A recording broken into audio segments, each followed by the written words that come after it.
Good morning students. पिछले video में हमने पार्ट 12 के अभ्यास के पहले व दूसरे प्रश्न को हल किया था।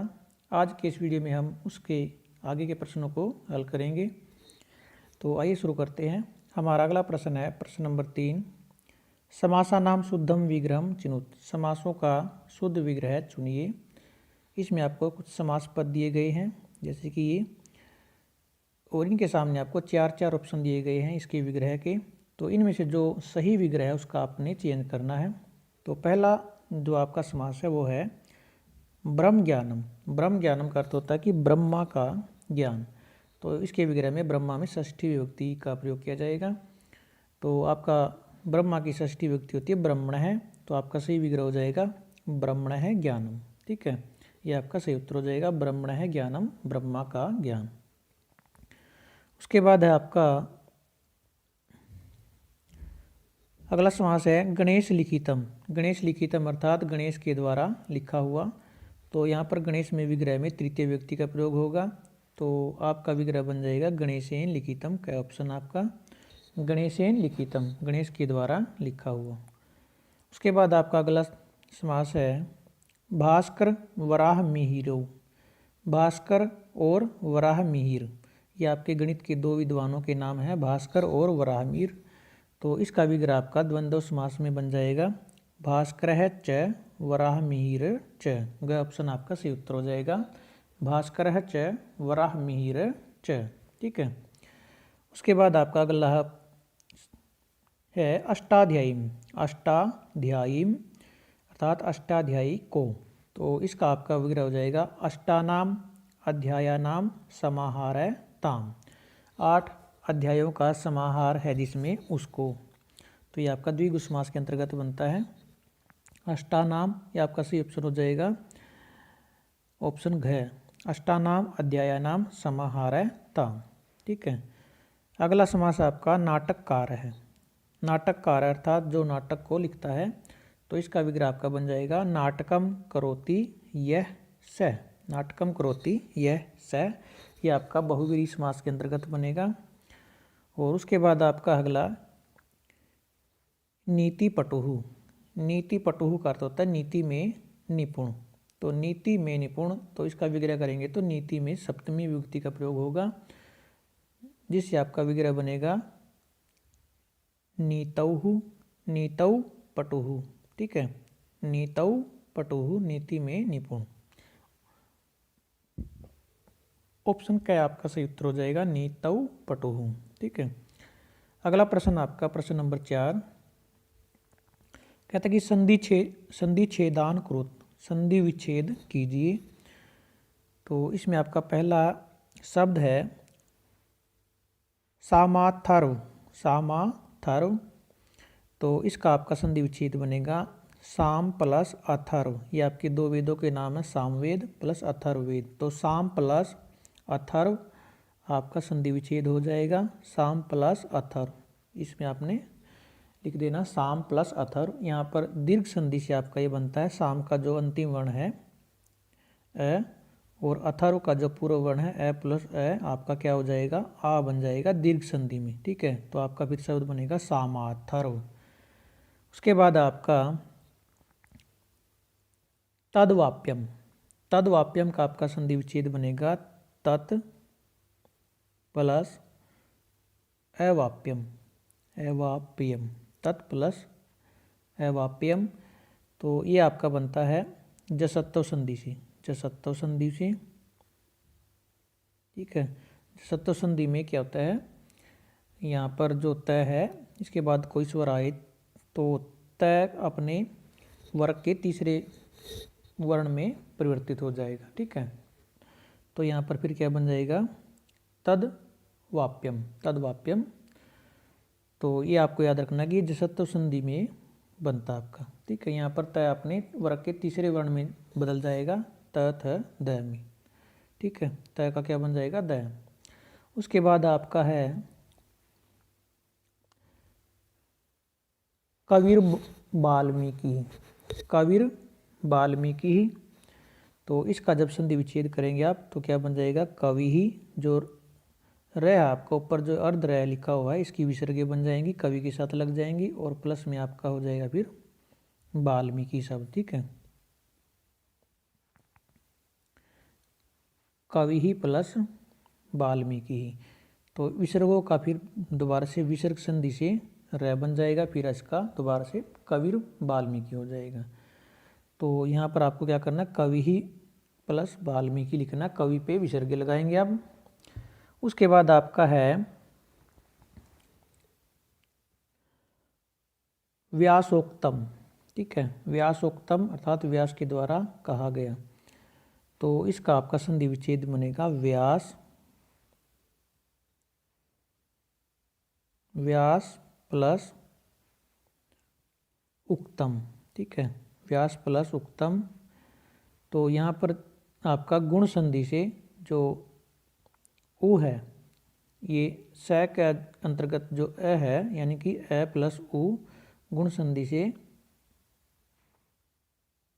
अ प्लस उ गुण संधि से ओ में बदल जाएंगे, तो फिर आपका शब्द बन जाएगा व्यासोक्तम। ठीक है, ये आपको ध्यान रखना है, गुण संधि के नियम से बनता है। उसके बाद आपका है वैद्यो असौ, वैद्यो असौ। ठीक है, तो इसका जब संधि विच्छेद करेंगे तो आपका बन जाएगा वैद्य, वैद्य के साथ विसर्ग आ जाएंगी, प्लस में असौ। ठीक है, वैद्य प्लस असौ। यहाँ पर क्या होता है, क्या होगा, विसर्ग संधि से पहले विसर्गों का उ बनेगा, फिर वैद्य का जो अंतिम वर्ण है अ, ये अ उ अ के साथ मिलकर के ओ बनाएगा गुण संधि से। ठीक है, उसके बाद पूर्व रूप संधि से ओ के बाद अ आने से पूर्व रूप संधि से अ का क्या हो जाएगा, पूर्व रूप हो जाएगा, और इसके स्थान पर अवग्रह चिन्ह बच जाएगा। तो उसके बाद आपका क्या बनेगा शब्द, वैद्यो सौ। ठीक है, ये आपको ध्यान रखना है। यहाँ पर पहले विसर्ग संधि से विसर्गों का ओ बनेगा, फिर गुण संधि से अ प्लस उ, जो वैद्य का अंतिम वर्ण है यह के अंदर अ है, ये उ के साथ मिलकर के गुण संधि से ओ बनाएंगे। फिर ओ के बाद ये असौ का जो अ आया है, ये पूर्व रूप संधि से इसका पूर्व रूप हो जाएगा, इसके स्थान पर ये अवग्रह चिन्ह बच जाएगा। ठीक है, वैद्यो असौ बन जाएगा। उसके बाद आपका है को अस्थि। को अस्थि का संधि विच्छेद आपका बनेगा कह प्लस अस्थि, कह को विसर्गी हो जाएंगी, प्लस में अस्थि, कह प्लस अस्थि को अस्थि। ये भी आपका वैद्यो असौ की तरह बनेगा, पहले विसर्गों का उ बनेगा, फिर उ का क में जो अ है उस अ के साथ मिलकर के अ प्लस उ क्या बनाए देंगे, दोनों ये ओ में बदल जाएंगे, को बन जाएगा, को प्लस अस्थि।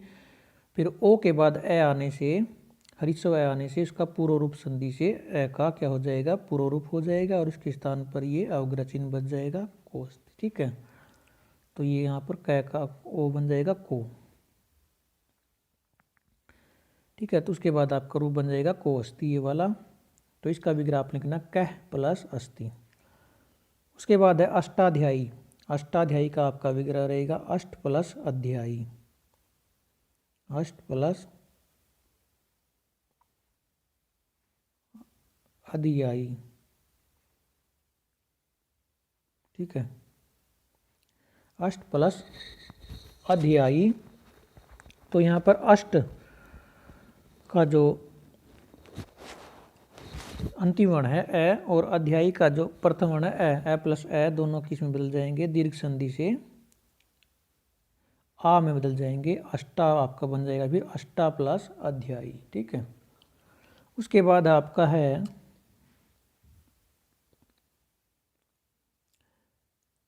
को रचियत। ठीक है, को रचियत का विग्रह कैसे बनेंगे, जैसे आपने को अस्थि का किया था, इसी प्रकार को रचियत का हो जाएगा कह प्लस अरचियत, अरचियत।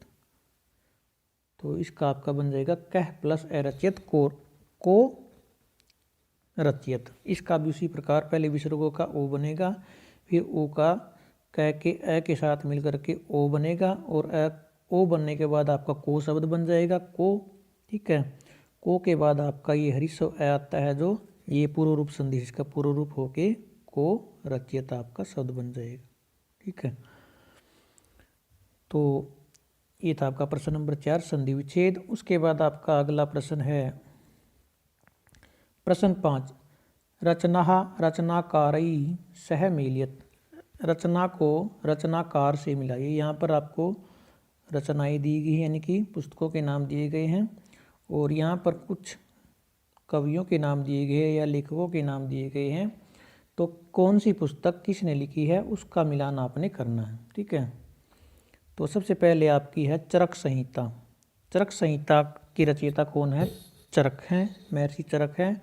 तो इसका मिलान हो जाएगा चरक है ग के साथ। चरक संहिता चरक है, चरक की महर्षि चरक की पुस्तक है। और उसके बाद है योग शास्त्रम। योग शास्त्रम पतंजलि का लिखा हुआ है, तो इसका जो मिलान है वो पतंजलि के साथ हो जाएगा। सॉरी, ये इसका मिलान पतंजलि के साथ हो जाएगा। और उसके बाद है आपका अर्थशास्त्रम। अर्थशास्त्रम आपको पता है चाणक्य की पुस्तक है अर्थशास्त्रम, तो इसका मिलान हो जाएगा लास्ट ऑप्शन में चाणक्य के साथ, ठीक है। उसके बाद अष्टाध्यायी। अष्टाध्यायी आपको पता पाणिनि जी ने, महर्षि पाणिनि ने लिखी थी, तो अष्टाध्यायी का मिलान हो जाएगा पाणिनि के साथ, ठीक है। आगे है रामायणम। रामायण के रचयिता कौन है? महर्षि वाल्मीकि है, तो रामायण का मिलान करेंगे हम वाल्मीकि साथ, ठीक है। उसके बाद है महाभारतम। महाभारत श्री महर्षि वेद व्यास ने लिखी थी, तो महाभारत का मिलान हो जाएगा वेद व्यास है के साथ। इनके सामने आप यहाँ पर नंबरिंग डाल सकते हैं। उसके बाद एक आर्यभट्टीय। आर्यभट्टीय पुस्तक किसने लिखी थी? आर्यभट्ट ने, तो आर्यभट्टीय का मिलान हो जाएगा आर्यभट्ट के साथ। और सुश्रुत संहिता। सुश्रुत संहिता का रचयिता कौन है? जो आपका क्या ऑप्शन है, क्या हो जाएगा? सुश्रुत है, ठीक है। तो इस प्रकार आपने ये मिलान कर लेने हैं। सुश्रुत संहिता का रचयिता कौन है? सुश्रुत है, महर्षि सुश्रुत, जो एक शल्य चिकित्सक भी हैं। सबसे पहले शल्य चिकित्सक माने जाते हैं महर्षि सुश्रुत है, ठीक है। तो उसके बाद आपका मूल्यपरक प्रश्न है, कुछ मूल्यपरक प्रश्न, मूल्यपरक प्रश्न पूछे गए आपसे।